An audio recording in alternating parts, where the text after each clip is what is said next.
ஒரு கிராமத்தின் தற்போதைய மக்கள் தொகை 6000, ஆண்டுதோறும் 10% மக்கள் தொகை அதிகரிக்கிறது எனில் 3 ஆண்டுகளுக்கு பிறகு மக்கள் தொகை என்னவாக இருக்குன்னு கேக்குறாங்க.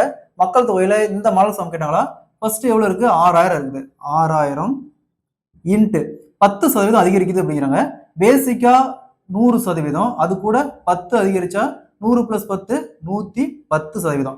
அப்போ 110% இன்ட்டு இங்க வந்து 3 வருஷம் சொல்லியிருக்காங்க. அப்போ 3 டைம் 110% இன்ட்டு 110%. நெக்ஸ்ட் இந்த மாதிரி பெருக்கல்ல பெர்சன்டேஜ் இருந்து 2 ஜீரோ பெருக்கல் இருந்துச்சுன்னா டைரக்டா பெர்சன்டேஜ்க்கு 2 ஜீரோ கேன்சல் பண்ணிக்கலாம். சோ இங்க ஒரு பெர்சன்டேஜ்க்கு 2 ஜீரோ கேன்சல் பண்ணிடலாம். அதே மாதிரி இன்னொரு பெர்சன்டேஜ்க்கு இங்க ஒரு 2 ஜீரோ கேன்சல் பண்ணிடலாம். இன்னொரு பெர்சன்டேஜ் இங்க ஒரு 2 ஜீரோ கேன்சல் பண்ணிடலாம். அப்ப பேலன்ஸ் என்ன இருக்கும்?